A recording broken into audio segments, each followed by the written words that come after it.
at Hapa Grill with the owner, Andy Buppert. Hi, Andy. How are you doing? I'm doing great, Chelsea. Very good. I'm doing awesome. This looks like such a fun environment to be in, and what fantastic food I'm sure you have here, and we're excited to try that out later. Tell us a little bit about the background of Hapa and how long you've been around. Hapa will be 8 years old this coming March, so we've had a nice, long, successful run here. We do a lot of business with our locals, which is kind of our focus. Good. And then what else as far as like the style of food, and obviously with the interior, the feel you get here, what was kind of the inspiration behind that? And go in a little bit about the name you were telling me about earlier. Hapa is a slang word, a Hawaiian slang word for half. It actually has a negative connotation. It's kind of made up after half-breed. But it sounds cool, so it works. Cool, and it's fun, and it works with our food, because our food is, as my wife coins the phrase, it's Hapa style. We're not traditional, really anything. It's just our own take on food. So Andy, tell me a little bit about the influences that have brought the variety of food that you have here. Where have you drawn that from? You know, our original inspiration was both Hawaiian and Japanese food. We have a full-service sushi bar. But again, we kind of have our own take on how we do things. Awesome. Well, thank you so much, Andy. It, we're here at Hapa Grill. All right, I am here with Stan Battle, the executive chef at Hapa Grill. How you doing, Stan? Good, how are you? Good, thanks. So it looks like you have some pretty amazing dishes up here. Tell me a little bit about what these are. Let's start with this one on the right. Okay. So this is a new dish we put on in the beginning of the winter. It's crispy pork belly. It's a white marble farm pork belly.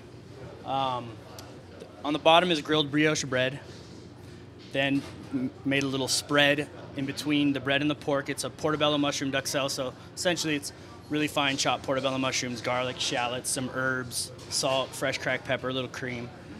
And on top of that, we have our roasted pork belly that we marinate overnight in a pomegranate char siu. Char siu is basically like a Chinese-style barbecue. Okay.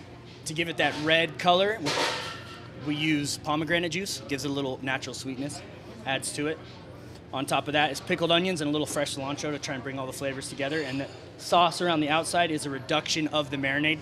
So we make the marinade, keep it separate, use half to reduce for the sauce, use the other half in the marinade. Sounds interesting. It's good. It does. There's a lot going on there in that little plate we have there. So awesome. Yeah. Let's go on to the second one. Tell us a little bit about this. So this is a roll we've had on the menu probably about 3 years now, called the Penthouse. Okay. We actually recently changed one of the sauces on the top. So inside is shrimp tempura, avocado, cilantro. On top is tuna, fresh chopped lime, or fresh cut lime. Unagi sauce, ponzu, which is like a Japanese citrus soy sauce. And then those little dots are a homemade 8-pepper sauce, with the main pepper being habanero and jalapeno. So it's kind of that reddish green color, orangish green color. Give it a little spice. Okay, so we have the sushi. What is this one we have on left? Looks like little mini hamburgers, but what is it? That's what it looks like. So this is something we've had on the menu about 3 years, and this also probably won't leave, and I put this up because it's kind of one of our small plate staples, which the pork belly is slowly becoming one. I don't imagine that leaving the menu either, plus I'm biased to pig. So it's a lump crab cake and avocado slider. Okay. So it's all made in-house, except the bun, obviously.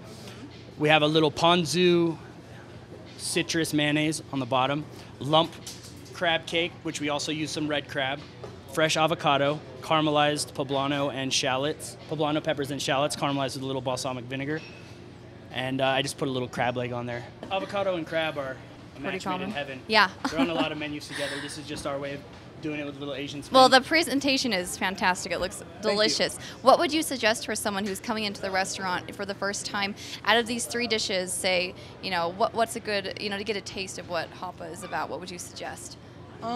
Whatever looks good on the menu. Whatever looks good. The thing about the food here, in my opinion, is we have a little of everything. We have something like the pork belly, where if you're into food, pork belly's become a trend in the last probably year to 2 years in the U.S.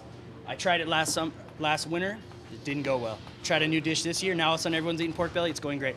I would suggest trying whatever looks good. Our tacos, which I don't have out, but that's like our signature dish. It's like an Asian-style Korean spin on a carnitas taco. Wow, you definitely have a little bit of everything here. That's pretty impressive. Like you said, everyone can find something here that they want to eat. Exactly. So thank you so much, Stan. Sashimi as well. Oh, sashimi, yes, of course. So everyone has something here that they would love to eat. So come try it out at Hapa Grill.